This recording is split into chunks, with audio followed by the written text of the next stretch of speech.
Class 2A.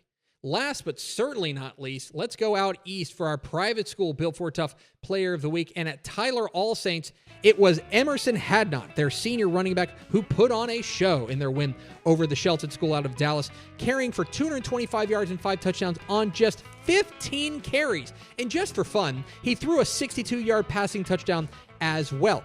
He's run for at least 200 yards and 3 touchdowns in 4 of their 5 wins, and he's averaging 37 yards a punt on the season. He has been absolutely remarkable for Tyler All Saints, a true do-it-all athlete, and that includes talking with Mallory Hartley. Emerson, an unbelievable performance that you put up last week. You guys are on a 5-game winning streak. What's been your main motivation, throughout these last couple weeks to get you where you guys are right now? My main motivation this season is just that it's my last. There's no redos after this year, so I want every game to leave my all out there and just play hard and have no regrets at the end. And I was talking to Coach before this, and he was telling me he was slightly bragging on you a little bit. He was telling me that you lead all of TAPS in scoring and touchdowns as of right now. Who do you credit all of this performance to? Well, the team, number one. The line up front is best line in the district in my opinion. I wouldn't ask for anybody else to be up there blocking for me. Even the receivers, everybody on the team, we play for each other. We all have our moments to shine, and so these guys, they're unselfish. They're not. It's not about me, it's about the team. And I mean, coaches as well for just trusting me, to have the ball in my hands and trusting me in situations to, make plays and be a playmaker and things like that. I know how important your team sounds to you right now, and you being a senior leader seems like it means a little bit more to you, right? Being that senior leader. What is it? Explain to me that feeling and what it means to you to go out there and be that senior leader every single night. I guess every single practice, really, too. Yeah, it feels good. Growing in this program, we haven't always been the best team, and so our senior leadership hasn't always been as strong as it needed to be. But being the team that we are now and having the identity that we have now, it's really us seniors. We kind of started the movement last year as juniors, and so we're kind of finishing off and building on the foundation that we built last year with Coach Freeman and the new coaching staff and things like that. And so it means more because we have more pride because we kind of feel like we built it.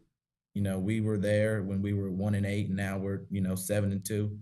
So it's more of a pride feeling and kind of being a trailblazer for the program, I guess, almost.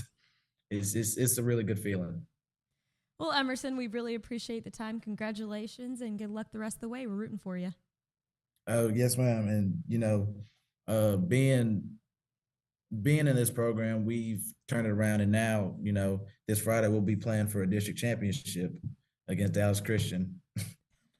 As that's just not something we even imagined or dreamed. Even last year, we didn't think that we would be as good as we are today. And so it's just, credit to the coaches and credit to the guys for buying into this program. And, we're trying to see how far we can get. Coach Freeman, you guys are now on a 5-game winning streak. And I know how important that Emerson is to your team, your offense as a whole. Tell me in what ways that he has stepped up this year as kind of your senior leader. Well, it started really last year. He started working really hard in the weight room, and of course, he ran track and basketball, and it really started at the end of last season, which we had a really good year, and Emerson had a really good year, and he's worked hard all season long and during the summer, and it's just it started to really pay off for him. You had mentioned in Emerson's bio that you guys actually changed your offense in order to, include Emerson, get Emerson the ball more. In what ways have y'all done that? Well, I think not necessarily changed our offense, but our offensive scheme that we've run, or that I have always run whenever I've been a head coach, it really complements what his talents are. Good tailback, running back is essential in our offense and such, and we utilize it quite a bit. And of course, not just in running, but also in receiving. So his talents have fit in really good in our offense. Obviously very talented on the field, but off the field, tell me a little bit about who Emerson is. Well, Emerson's a good kid, you know, and or good young man now. And he's in a lot of school activities. He's got great character. He's a leader. A lot of people, especially young kids, look up to him at our school. We have a very special community here, and Emerson has been a big part of it. He's just a really good kid. He's in theater as well, so he's very talented. Congratulations to Emerson Hadnot of Tyler All Saints, our Built for Tough Player of the Week in the private school ranks. It's on to the